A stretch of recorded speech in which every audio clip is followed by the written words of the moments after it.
Gotta love how some of the bad guys simply call out Mom when they get shot, as if the average person's mother would be capable of curing a bullet wound to the head.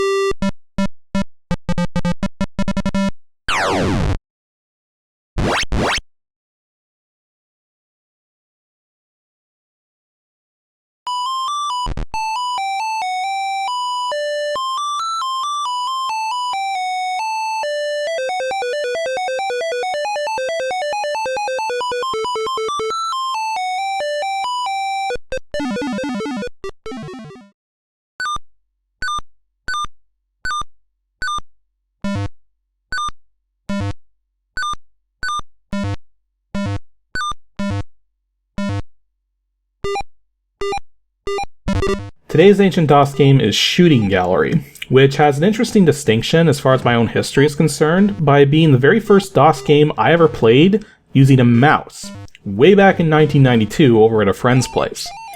The concept goes all the way back to the original idea of a shooting gallery, where you would use a gun of some sort to shoot at various kinds of targets, with rules to observe about what to shoot at and the potential for mechanisms which move the targets to make them harder to hit.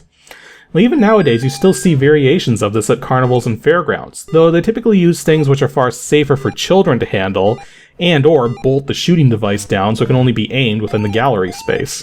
This program in particular features 4 different styles of recreational shooting across 7 rounds of gameplay, and for what it is, it actually works pretty well. But of course, the simplicity of the game makes it something you likely wouldn't play for more than 20 to 30 minutes at a time, if even. Heck, even back when I was a kid, we would only play this thing for about that long before moving on to other games.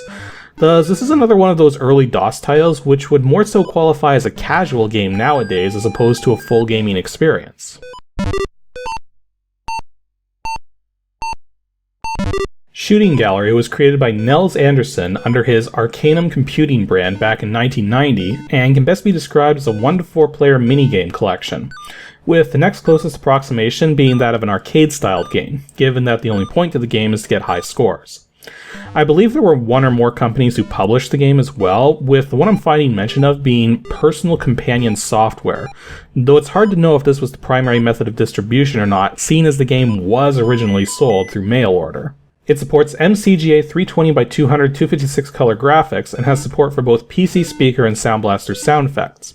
However, the audio method you go with is primarily going to depend on if you have the registered version or not, as the shareware version only has a handful of Sound Blaster sound effects, the idea being that by registering you would get the rest, as there's otherwise no restrictions with the shareware version. I actually only have the shareware version, as I wasn't sure if the registered version was even still available or not when I started working on this episode. But seeing as the computer I first played this game on didn't have a sound card, the PC speaker effects are more nostalgic for me anyways. As for its current release date, the game is still shareware and is actually still very much for sale, much to my surprise. The trick is that the way you buy the registered version hasn't changed since the 1995 release of the game. Yeah, if you want the registered game, you literally follow the same mail order and pricing instructions from the 1995 version 3.3 release, and I've been told by Nels Anderson himself that he still fills any orders which come in this way. As for mailing from outside of the United States though, or in regards to fax orders, I don't know if those methods still work, but you can always just email Nels Anderson and see what your options are. I'll have a link to the Arcanum Computing section of his website in the additional information section below this video on my website. Though keep in mind, some of the links there are presently out of date and don't work anymore, seeing as the focus of the rest of his website has been about flight simulation for a very long time now. Before you start playing, a good thing to do is to input your name so you can make high scores. You're also able to register up to 4 players at once, each of whom take turns while playing through the game as a whole. You can also set up which of the 7 rounds are even played, along with turning practice limits on and off, which affects whether or not you have ammo and time limits while practicing. Since there's considerable differences between each round, let's go over all of them. The first round simulates a sort of conveyor system found in carnival shooting galleries. There's 3 levels, with the top level moving the fastest and the bottom level moving the slowest. The goal is to simply shoot stuff to earn points, but the number of points you get is determined by several factors which you have some control over. Firstly, at the bottom of the screen, each type of target is shown along with a point value for hitting it. If you shoot the type of target indicated, you're guaranteed to get that many points. However, targets which show up in the middle row are worth an extra 5 points each, while targets in the top row are worth an extra 10 points each. Generally speaking, the larger the target is, the fewer points it's worth, seeing as the hit detection in this game is pixel accurate. Plus, the higher rows typically only have larger objects. One other consideration is that you get a bonus of 200 to 500 points for clearing each item in a set, with the set sizes being 4 to 8 items large. Taking all of this into consideration, it stops being clear-cut which approach is the best for getting the most points. Going for the bottom row is the safest for a good score, but you may run out of time if you focus on it exclusively. Likewise, going for the top row will get you points faster, but it's harder to pull off the bonuses and you're liable to run out of ammo before you run out of time. My preferred strategy is to go for the bottom when there's targets to shoot, otherwise to go for the middle. But everyone's going to have their own preference here. Round 2 is skeet shooting, where clay pigeons are launched into the air and you have to shoot them out of the sky. From a scoring perspective, this part of the program wasn't done very well, as the points you get for hitting the clay pigeon is based on how quickly you're able to do it.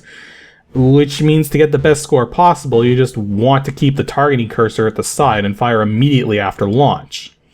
This mode would have worked a lot better if the score was higher the more time you took to fire, as the target gets much smaller and harder to hit the further out it gets. Round 3 is a quick draw mode, and there's a brief countdown and then you have to move the mouse cursor and hit the bullseye as quickly as you can, with your score being based not only on how fast you do this, but how close you get to the exact center.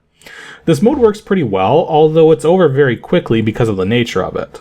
Round 4 is another carnival-style shooting gallery, only this time the items you have to shoot are worth more points. The rows can sometimes change direction at random, but most notoriously are the new hit me targets, which you absolutely must shoot if they show up, because if you fail to shoot them and they scroll off the screen, you lose 500 points, which is a huge number of points to lose in this mode.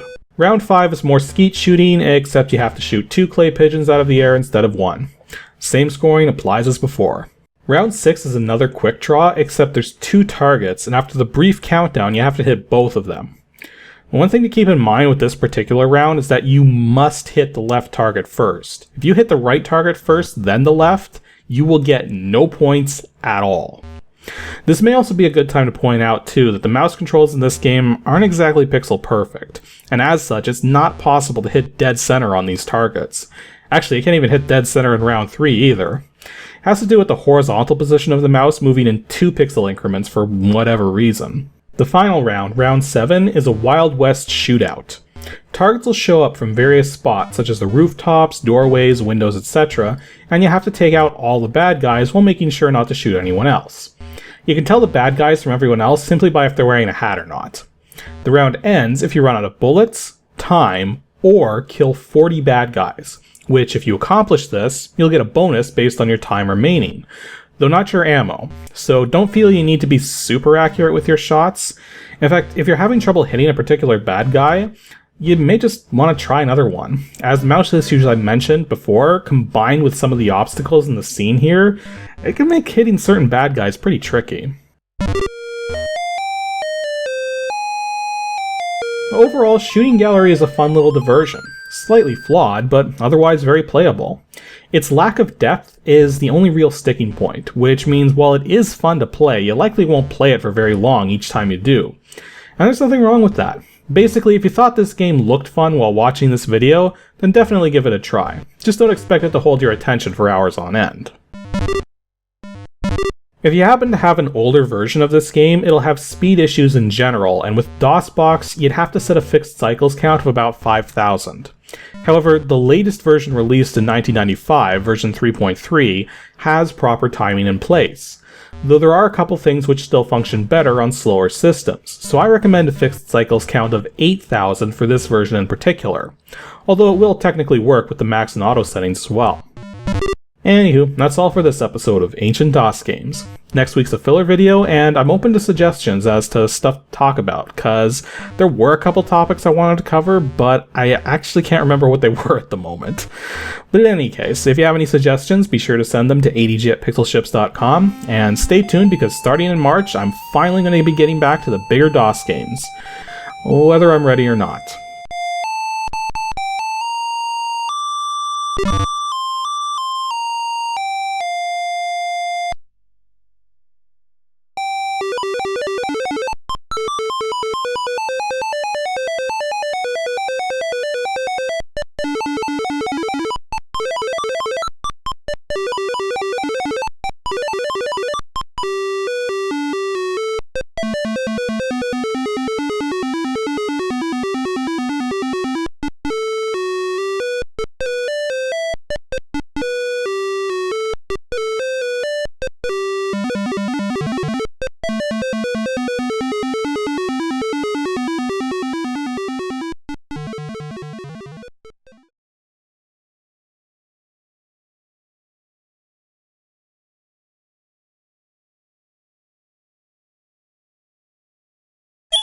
As a Japanese Columbus, regret to inform Command that our attempts the gas giants of our solar system have been unsuccessful.